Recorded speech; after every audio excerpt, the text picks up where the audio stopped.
Good evening, everyone. I got to be honest, I'm tempted to take these back with me. Okay, so if you don't know me, I'm Jamie. I've known Sharon for 13 years. I'd say it wasn't long after we moved to Norton from Wichita. I met Sharon in a place that cannot be named. And I'll tell you what, if you ask me to describe Sharon, I'm going to say thoughtful. I'm going to say inspirational. I'm going to say loving. I'm going to say kind. And I'll tell you right now, those words don't truly do justice to the kind of person that Sharon is. Sharon's one of those ladies that I love with all my heart, and I'll tell you what, she loves with all her heart. And just the path that she has walked, and to be such an amazing person that puts God and the steps right up there in front for everybody to know. I got to be honest, when I grow up, I want to be like Sharon. Well, I hope I look more like Steve, but I want to be like Sharon. But with that, Sharon, it is absolutely my honor to introduce you. So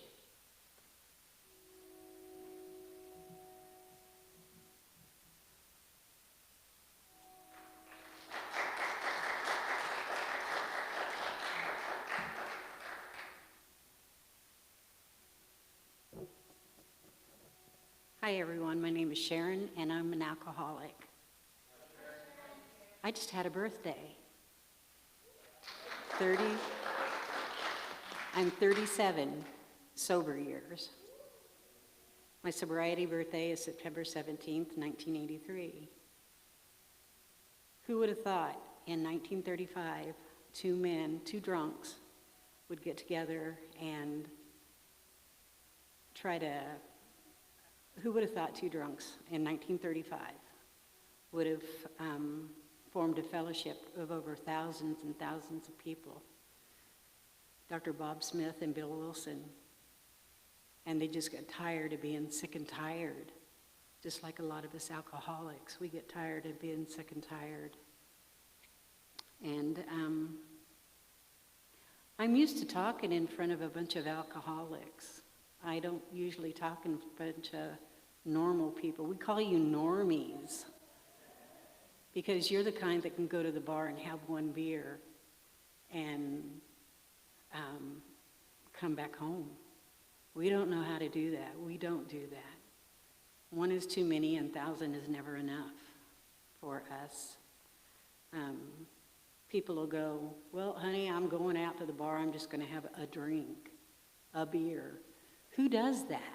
We don't do that. We don't know how to do that. We drink to get drunk. Alcohol is a disease. It is not a choice. I didn't choose to be an alcoholic. I chose to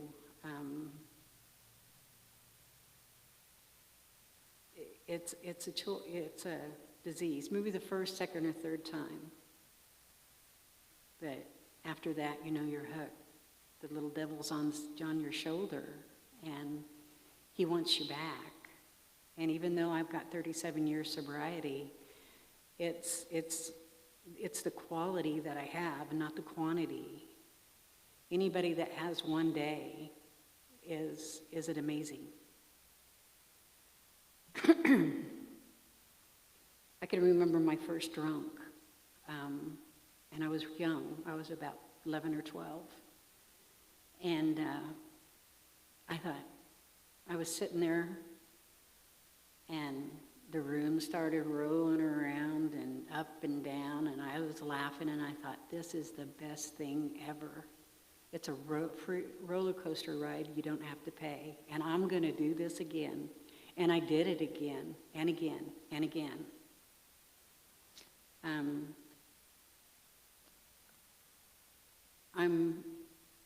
Grew up in Kansas City. My mom and dad, my dad worked in some kind of a cave thing. I don't know if it was a coal mine or where he had to do a lot of rock work and go in the caves.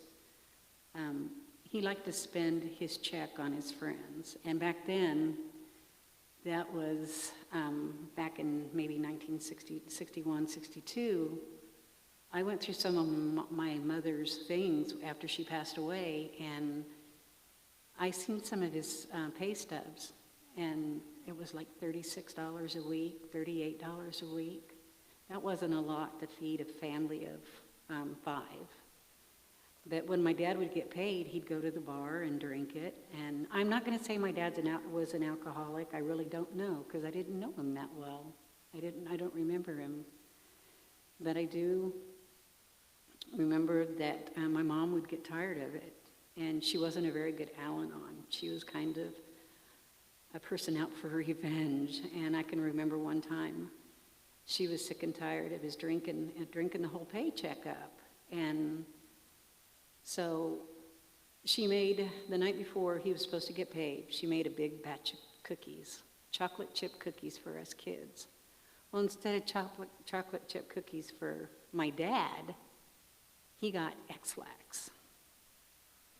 And that day, he even shared with some of his buddies at work, and he came home that night. He thought he had the flu. And I'm sure that a lot of the wives were happy that their husbands came home too, because he shared with his coworkers. My dad passed away in 1963 at 39 years old. He had lung cancer. He was a heavy smoker, but he also, working in those mines, had done some bad stuff to his lungs. And we lived in Kansas City for a while, and then my mom thought it was getting too rough. Those kids were getting pretty rowdy, and so she thought she'd take us to a smaller town. Well, the smaller town was Wheeling, Missouri. My grandmother lived about 10 miles away, but we thought, wow, we're going to Grandma's house. We get to hang out with Grandma and have fun, but it was still 10 miles away, and we didn't get to hang out with her very much. When we got to Wheeling, Missouri, it was such a culture shock, from thousands in a big city to a town of 101.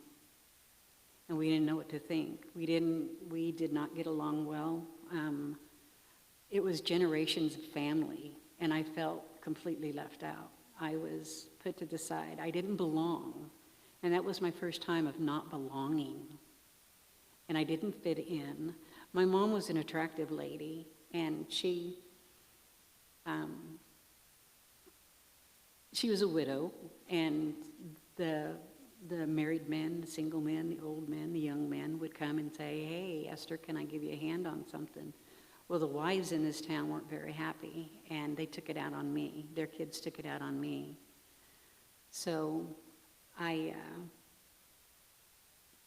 was so sad. I wasn't a part of anything.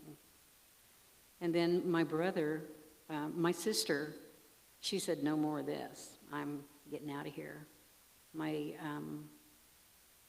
brother took off and they were quite a bit older than I was, so they could go wherever they wanted to. In the meantime, my mom met a man. His name was Lester. He wasn't a very nice man. He was probably 20 years younger than she was. And she thought she was young again. She was revived again. But Lester wasn't only out for my mom, he was out for me. He did things that he wasn't supposed to. And I tried to tell my mom that, and she thought I was lying because I didn't like Lester. I didn't like Lester, but she thought I was lying because I wanted to break him up. And so I just hid whenever I could. My brother had started a family, and he needed a babysitter over in Chillicothe, and I got to go over there and babysit. And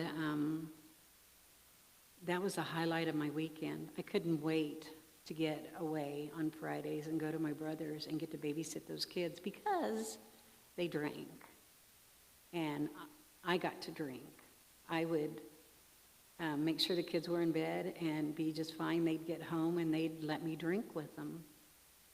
And that was probably like I said, my first time that I thought, this is the best feeling. I didn't have to feel the way I felt. I didn't have to I could be anybody I wanted to. I could be brave. And I was a beer drinker, so I called it my liquid courage. But then Sunday would come around and my mom says, you look really tired. And I said, yeah, not knowing that I had a terrible hangover. And I said, yeah, the kids were pretty rowdy this weekend. And I kept that from her. Monday, I'd have to go back to school and it's the same old stuff that I had to go through. And I didn't like it there. And I was, like I said, I wasn't accepted. And then my mom came to me and got me out of school one day. And she told me that my brother had died. And I was devastated. My selfishness in this alcoholic state, I was more worried about, I'm not going to get to drink on weekends anymore. I'm not going to get to be somebody else besides Sharon. Because I didn't like Sharon. Nobody liked Sharon. And the selfish part of me, that was the selfish part of me. I loved my brother. I cared for him. But my biggest worry was, how am I going to get that alcohol? And then some people that knew that I babysat came and asked me if I wouldn't mind babysitting their kids. Boy, I jumped at that chance because I knew they were drinkers. And I would be able to drink with them. And there was a night that we were all drinking. Everybody, I was babysitting. Everybody got back, and we had a party at the house, and I was, living it up. And the owner of the people, the guy of the people that I was babysitting for, he would get drunk, and many times this had happened. They would say, he'd start crying, and I don't want to feel like this anymore. I don't want to feel like this anymore. I'm so sad. And he was crying, and people would say, Bobby, just go to bed. Just go to bed and sleep it off. You're just, you're ruining the party. Well, that was a night that somebody had said that. And he went into the bedroom and he shot himself. He had 3 little kids, stair-step kids. We walked in there and it was one of the worst feelings that you could ever imagine. But again, my selfish, self-centered person in me was thinking, now what am I going to do? Where am I going to get my liquor? How am I going to drink? And that went on. I had to go back Mondays and go back to school where I wasn't wanted, where I didn't feel wanted. I was a nobody. And I always thought, Sharon, you're a nobody. You don't account for anything. Well, my Lester's brother, my step-uncle, had asked me if I would babysit for him. And his wife worked at nights, and he would go coon hunting. And so I'd get the kids to bed, and I'd be there until she got home, or until he got home, and I could get picked up and go back home. Well, one night he was pretty liquored up, and he raped me. And I knew, he told me, if you tell your mom or Lester, they won't believe you because they know you don't like Lester and you're just trying to ruin their marriage. And I knew from the previous time that was true, that she wouldn't believe me. And so I kept it to myself. Well, I got pregnant. I was pregnant at I got pregnant at 14, almost 15, well, almost 15. And I thought, my God, what am I going to do? I'm just a kid myself. How am I going to raise a kid? I didn't know how, but I'd done all this babysitting. My mom did step in, and I never told her. I never told her what happened. She asked me, who you been running around with and who got you pregnant? And I just picked somebody out of the trees and said, I just said a name. And she believed me. How ironic is that? She wouldn't believe me if I would have told her that somebody was doing something to me within Lester's family. She was more worried about what they would think. And to me, I was a whore. To her, I was a whore. And I had the baby, and and my mom did help me a lot with the baby. And I tried to go to school, and I just couldn't do it. So when I was 16, I met a guy. We went to school together, and after he graduated, he asked me to marry him, and I said yes. I'd do anything to get out of the situation that I was in. And he made me feel that I was okay. I wasn't that bad. And then he decided that he wanted to join the Army, and I was all for that. I thought, we're going to get to travel. We're going to go places. We're going to get to see things. Well, we went from Chillicothe, Missouri to Ogden, Kansas, and that wasn't very far. Well, he got into the alcohol and the drugs. He thought, if I sell these drugs, we can make some money. And I thought, oh man, we're going to be rich by selling all these drugs. Well, you have to sell them before you can get in, so you can get money out of them, rather than just use them. I wasn't a heavy drug user. I might have smoked a little bit marijuana, but I just got paranoid. I was paranoid. And so I stuck to the alcohol. Well, I got a job at a place called the Pink Door in Ogden, Kansas. And I had babysitters for my kids. My husband would do his Army thing. But I was keeping a secret from him. I was saving all my tips so I could run. After I got enough tips to get a bus ticket, I asked my mom if I could come home. And by that time, I had 2 kids. I asked my mom if I could come home, and she said, yes, come on home. And I really slowed down on the drinking, and I thought, well, I'm not an alcoholic. I don't have to have it every day. But, and I got a job in a nursing home. I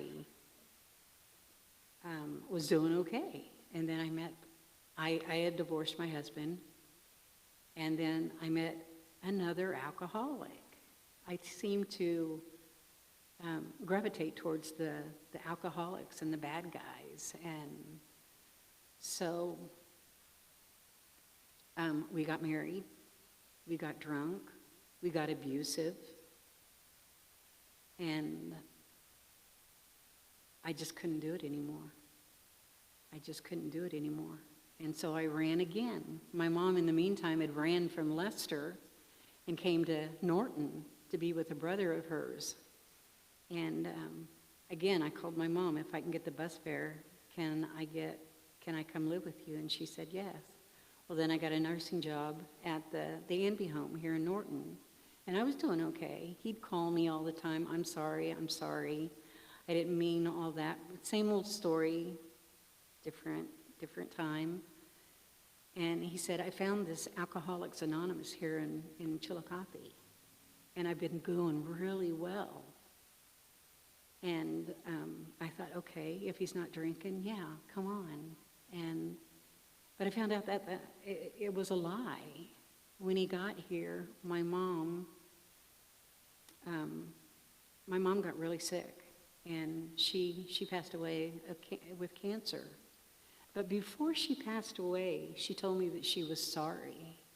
She told me that she was sorry that she never believed me. And she goes, she knew that the baby was Wayne's, but she never had the courage. On her deathbed, she told me that she was sorry. And I forgave her.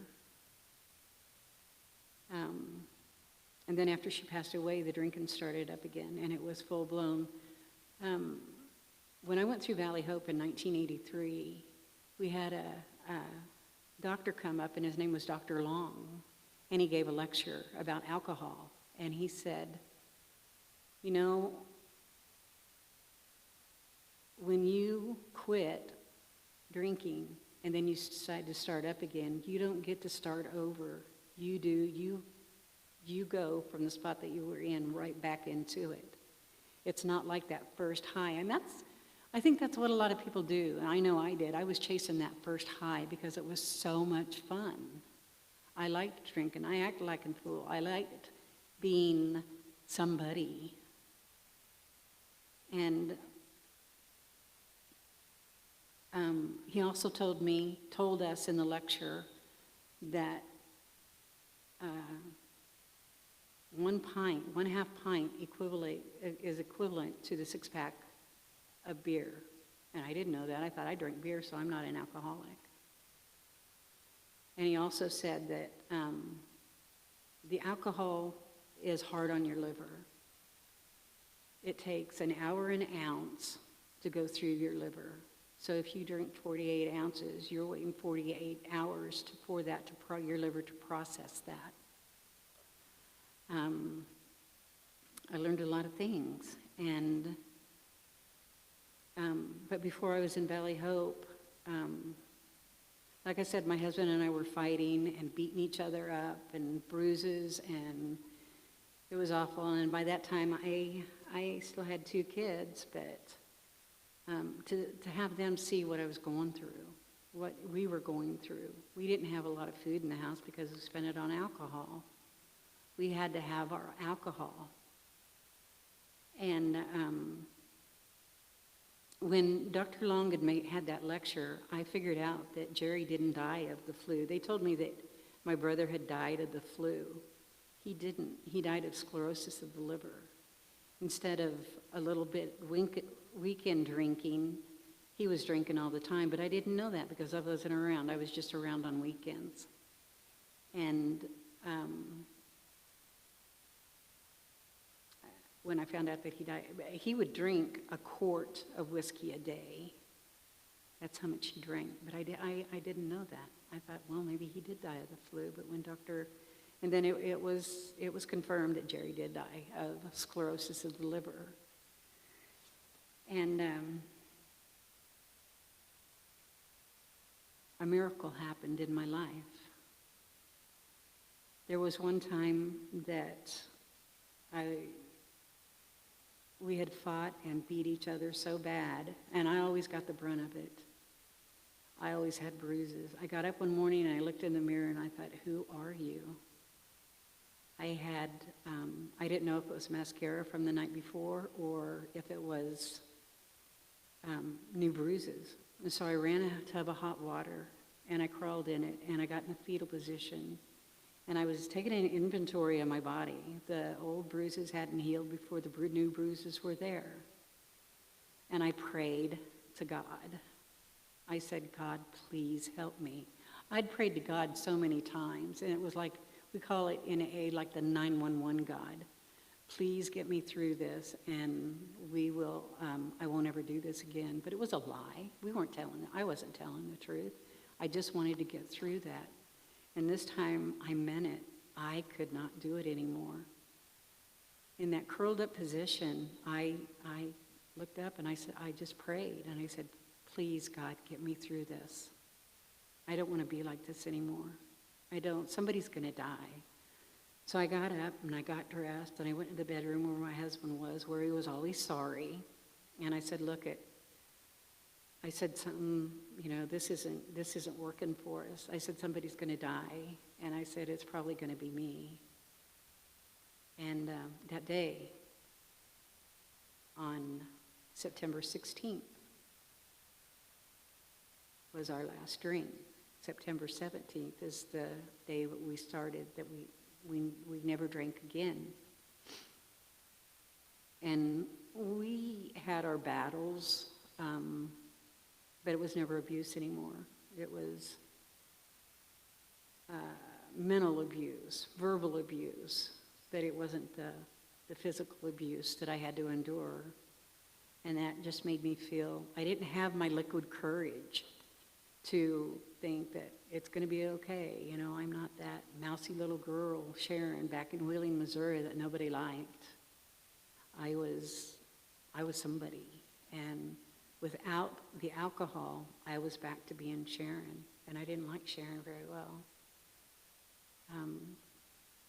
When I came into the AA program, my husband died in 2002. He had cancer, and he'd been in Vietnam, and he had cancer, and it was herbicidal contamination. But it went to his brain, his liver, his lungs, and he only lived 17 days past his diagnosis. The day he died, the weekend after, and we had 4 kids by that time. I'd had 2 more kids. I have 4 boys. And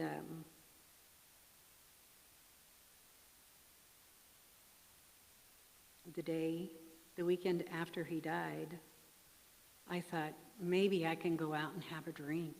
It's okay. I mean, I'm not going to fight with anybody. I'm not going to come home and get beat up or anything. Maybe I'm not the one that was the alcoholic. Maybe I'm not the one. But then I remembered that prayer.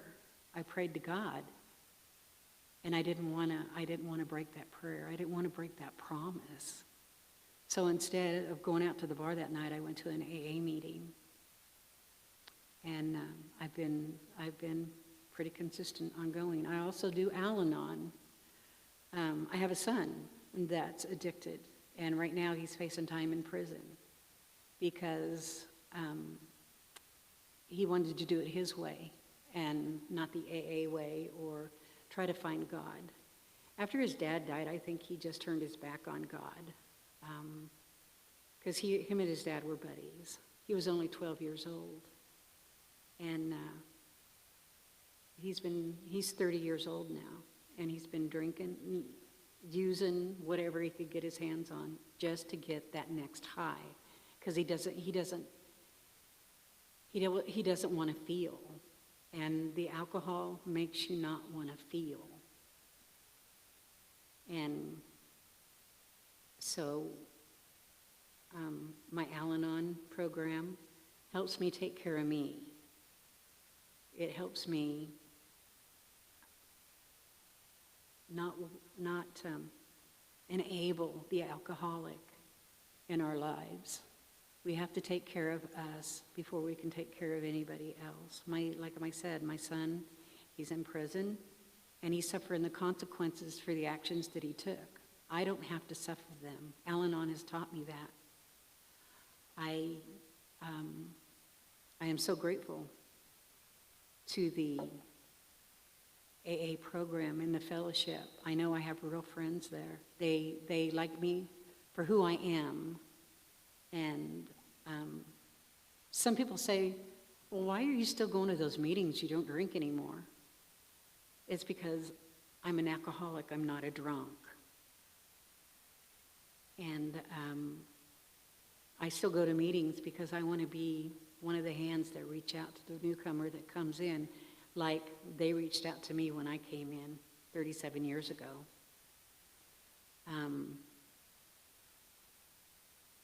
If I hadn't prayed to God that morning and really meant it, I'd always pushed him away. I thought he didn't care about me. He was like everybody else. I was nothing. He didn't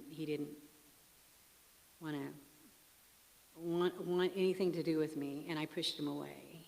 And we have 12 steps in the program. I like the first 3.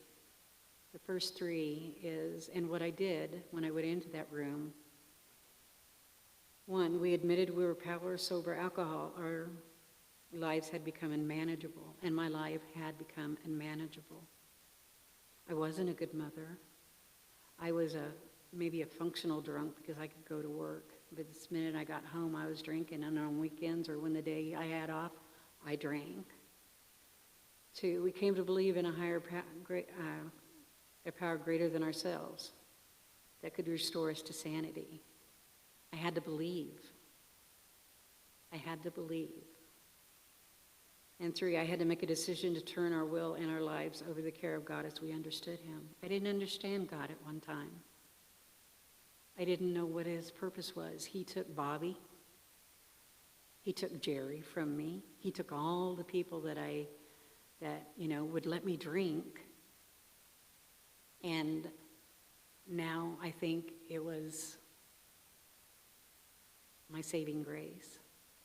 And I do want to say, secrets keep us sick. The night that Bobby died, when everybody, every other time people would say, Bobby, you're drunk, you're crying, go to bed, you're ruining the party. Well, that night, I happened to be the one that said that. And for years and years, I thought I killed Bobby. I thought I made him commit suicide. And my sponsor told me,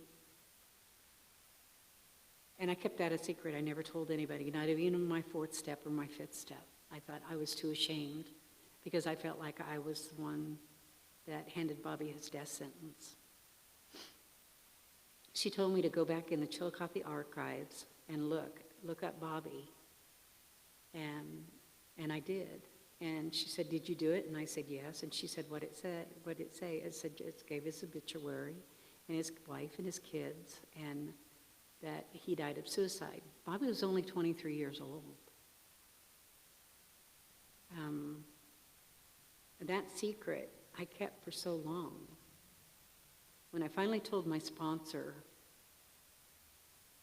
she said, okay, now let's read this again. And so I read it again. And she said, where in that does it say that Sharon pulled the trigger? I said, nowhere.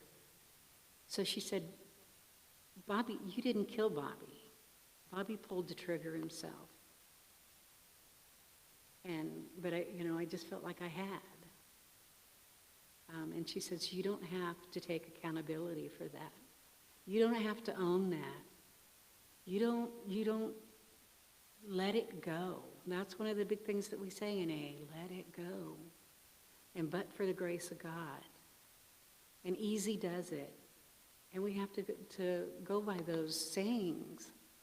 And I have bad days. I have terrible days. There's days I have cried. And for thinking, I wasn't good enough. And then when I go to an AU meeting, I have all my friends there that I am just like them and they are just like me. Well, so I tried this marriage thing a 3rd time. They say 3rd time's a charm. It was. When I met Steve, this is crazy, but we met on Match.com. We didn't know each other. And he was in the program. And they always say, don't date anybody in the program. Because it can ruin both you or him. If one of the other drink, then, they're out of the program. I didn't know he was in the program. And so I clicked on him. And he never responded for a month or so. And I thought, well. And then one day, I was checking Match.com, and because I wasn't going to bars and looking for somebody. And I tried Match.com, and he lived in Park, Kansas. And he sounded like he was a pretty decent guy. Then one day I clicked on my computer, and there it was. He said, how are you? And are you a friend of Bill W.? And I thought, how do you know that? And he said, well, you didn't read through my whole profile. It said, I'm a friend of Bill W., and I think it said I'm a recovering alcoholic. That was a long time ago, I don't remember. But when he came into my life, miracles do happen again. Because when we got together, this is the kindest, most patient man I've ever met in my life. I can't make him mad, even if I try. And I try. I work on it. But he won't play. He just won't play. And I can remember a time we were working on the back porch. And we were putting some wood putty down around the bottom of the the door frame. And this was a test for him, for me, for him. I stepped in it. And I thought, oh gosh, there goes this relationship. He's going to start yelling at me and telling me what a fool or how worthless I was. And he didn't. He just said, no problem, I can fix it. And he fixed it, and we were still working. It was a small room, so. And then I turned around and I stepped in it again. And he said, he just kind of grinned at me and he said, that's no problem, that's okay. Mistakes happen. And I thought, this man is broken. How can he do that and not be mad? Not be mad because, and he'd been so diligent about, making it so nice and so pretty. And then I stepped in it, not twice. And then the third time I stepped in it, he didn't get mad, and I thought, man, this is the man for me. It was time, and we've been together since 2006, and we just recently got married about 6 years ago. We'll be having an anniversary on October. And 3rd, yes, I know. It's not written down. But I am a miracle. I am one of God's miracles. And if it hadn't been for me to asking him to please help me, God won't go anywhere he's not invited, usually. And I never invited him into my life, but that day I did. And then that night that I chose not to go to the bar and go to an AA meeting, it was another good choice. I was making good choices. And I've got a wonderful husband who loves me. And I thought that would never happen. I was never worthy of having anybody like that. And God stepped into my life and gave me grace. Today, I don't feel like that person 37 years ago that I was. I got to relive my life without alcohol. And like I said, I go to those meetings because they bring me joy. And recently I've been going to Celebrate Recovery. When they first asked me to go, I just did not want to go. It was out of my comfort zone.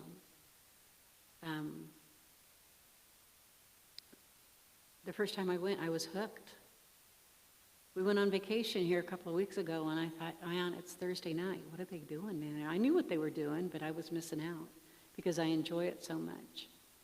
And Steve lets me have that time. He does a book study on Wednesday nights.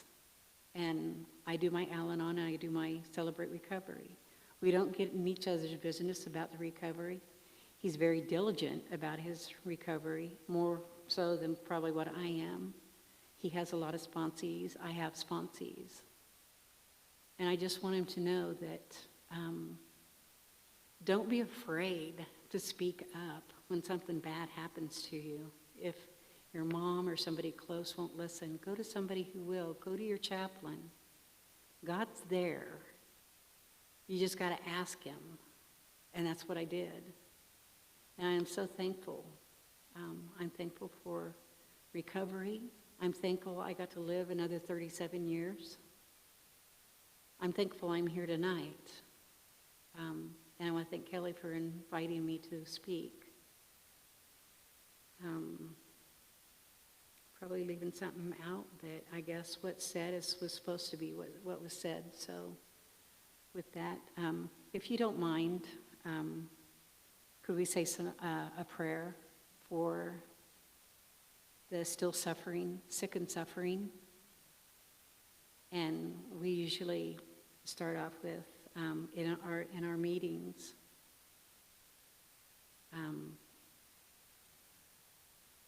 with, I know it, I'm just going to mess it up. God, grant me the serenity to accept the things I cannot change, courage to change the things I can, and wisdom to know the difference. Amen. Thank you, everybody.